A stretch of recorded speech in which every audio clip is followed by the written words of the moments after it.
Daniel Hannan once wrote a leader column about me in the Daily Telegraph.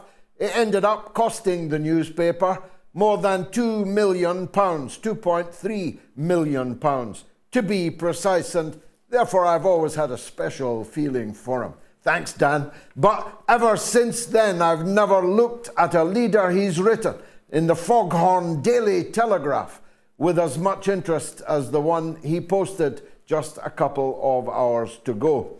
We'll have it on the screen in a second. But in summary, it says, Putin's Russia is closing in on a devastating victory in Ukraine, and Europe's foundations are trembling. Well, of the first point, there can be no doubt.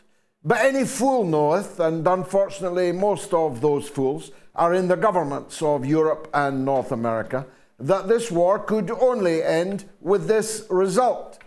I am not one of the pillars of the European Union, and despite almost 30 years in the British Parliament, maybe with more to come, I never came close to wielding power.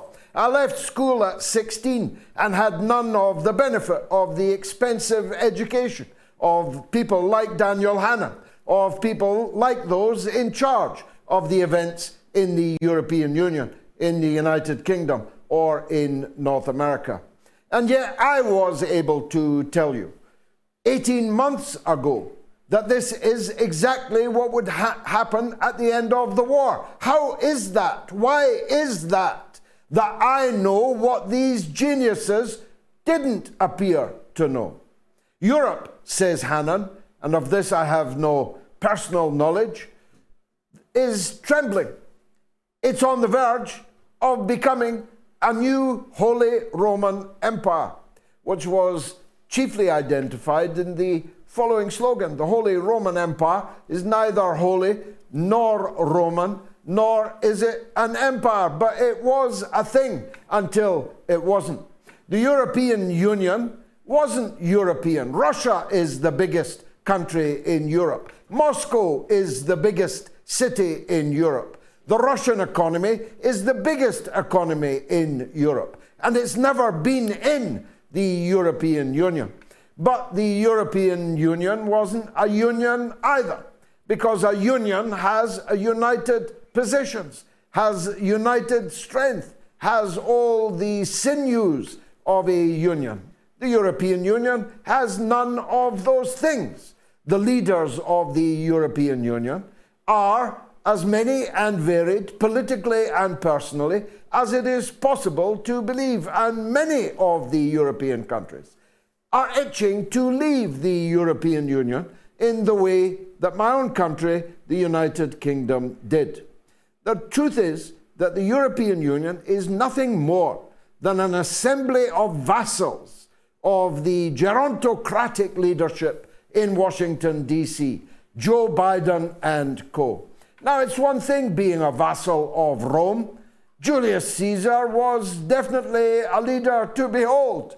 But to be a vassal of Joe Biden must be the most diminishing, degrading fate that any political figure could possibly imagine. Who entered politics in the European Union hoping to end up as a servant of a drooling, apparently drugged and semi-imbecilic president, who's a laughingstock, who's opposed by now almost 2/3 of the people of the United States.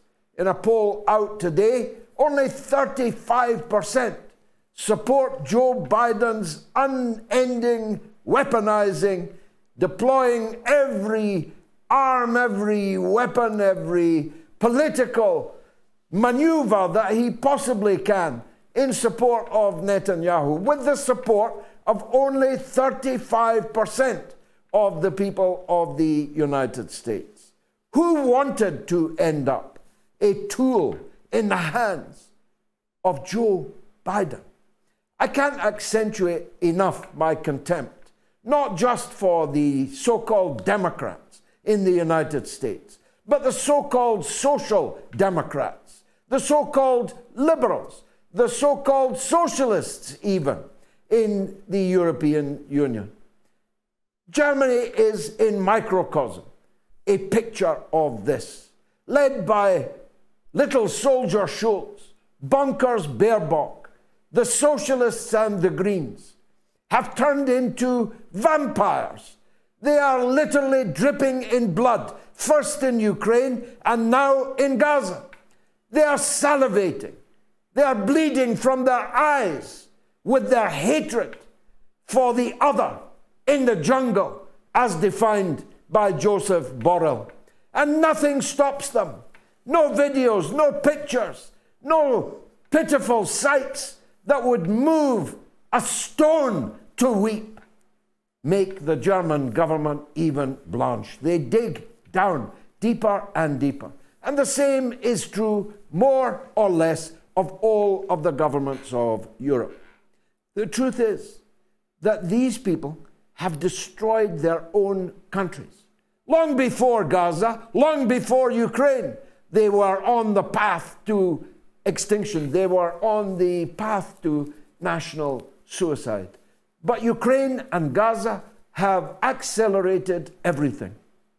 The hatred felt by tens of millions of members of the public in those Western countries towards their own government has to be seen, heard, felt.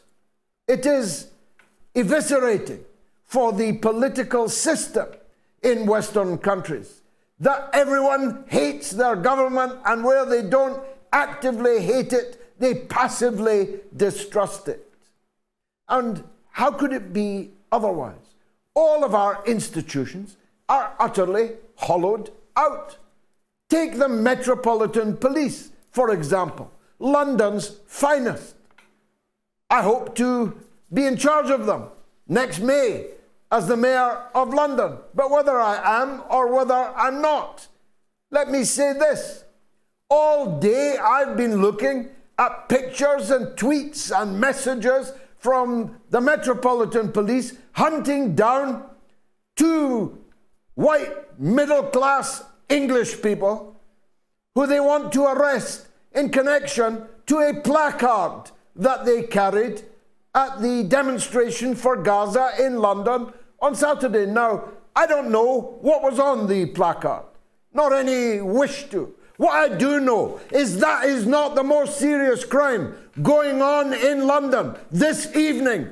But if I were to call the police, if I saw a stabbing or a shooting or a drug deal going down, if my car was broken into, if my house was burgled, there wouldn't be the same attention from the Metropolitan Police as they are paying to the hunt for a placard holder at a demonstration, a mass demonstration once again in London this weekend. London makes me proud. Liverpool today made me proud. Edinburgh, Glasgow, Cardiff, all over my country. I'm proud of my compatriots rising in uncountable numbers every week in the foulest weather you can possibly imagine.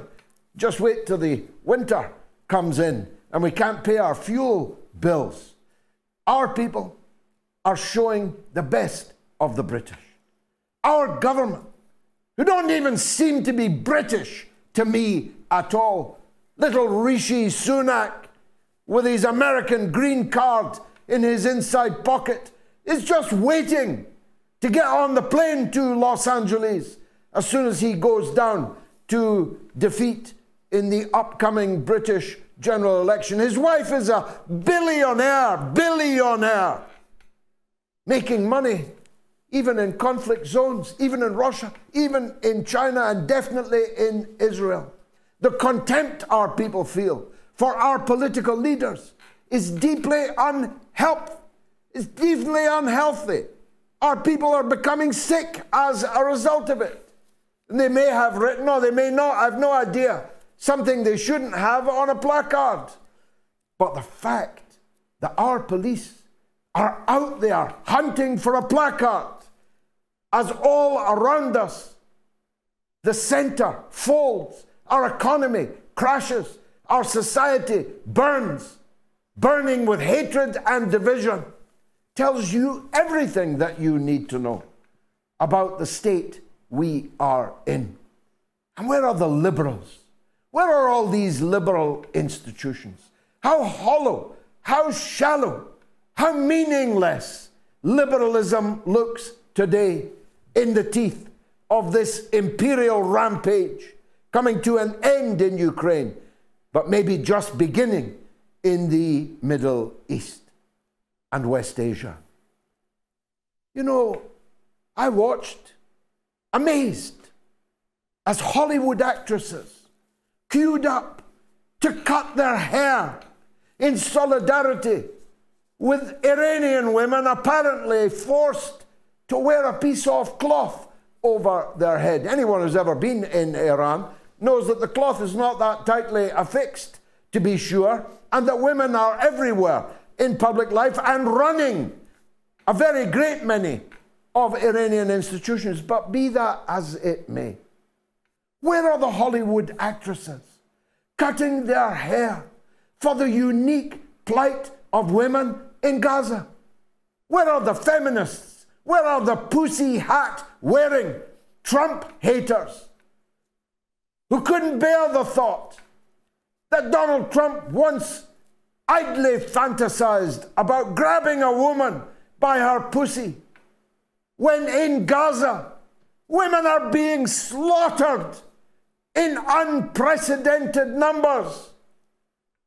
Children are being murdered at a quicker rate than they were in the death camps of Sobibor, of Auschwitz, of Belsen, of Birkenau. Where are the people in academia that were ready to turn up to a protest at the drop of a hat in defense of academic freedom, unless it was to claim that sex is binary, in which case they'd turn up in a demonstration to get you fired? Where are they at the slaughter, systematic, deliberate slaughter of intellectuals, of professors, of doctors, of surgeons? Where are the doctors in the Western world? Are there no medical institutions sufficiently empathetic to even raise a tweet when a professor of pharmacy, when a professor of surgery is murdered by a sniper through the head in his hospital, as happened this day? Where are the journalists in the Western countries who are forever telling us how freedom is the distinguishing characteristic of the society that we live in, or at least used to? Almost 80 journalists have been deliberately murdered. Journalists, broadcasters, camera crews, deliberately murdered to silence them so that you wouldn't have to look at their output. Why is no journalist of note, of any kind of prominence, prepared to say, I'm not going to put up with this? These people are my colleagues. These people are my fellow professionals, and they're being murdered, massacred. Where are all these liberals in the liberal professions? Where are all these free speech advocates as places like Harvard, Columbia, and other places in the United States literally pass laws to sack people from their jobs, to kick them out of the university, to abolish their ad hoc committees, to ban them from protests? Where are the liberals? They are utterly exposed. They are utterly exposed as the other side of the coin of the outright reactionaries. Reactionaries who once upon a time, by the way, had nothing but contempt for snowflakery, nothing but contempt for those that said they needed a safe space. that they were being made uneasy by the free speech of others.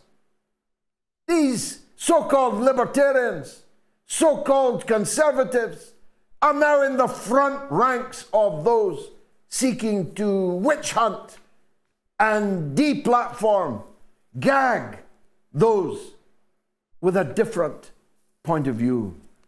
The false dichotomy of conservatism and liberalism is utterly exposed in the current context. I happen to believe that Putin will win this decisive victory of which Mr. Daniel Hannan is tonight weeping over. I happen to believe that the European Union will collapse and deserves to collapse. But I cannot be happy at the consequent penury, poverty, and cold into which our populations are now heading as the direct result of the policies pursued by our own leaders. But they said 1848 was the year of revolutions. 2024 is the year of elections. In Britain, local elections, the London mayoralty, general election. In the United States, the presidential election, the big enchilada. This coming year gives us a chance, maybe our last chance, to change course and to make peace with the rest of the world, to mend our bridges, the bridges that we ourselves destroyed, to save our economies from utter ruin. It's our last chance, perhaps, to avoid a situation where the sun has risen in the east but set in the west, leaving us in utter cold and darkness. Coming up is the mother of all talk shows.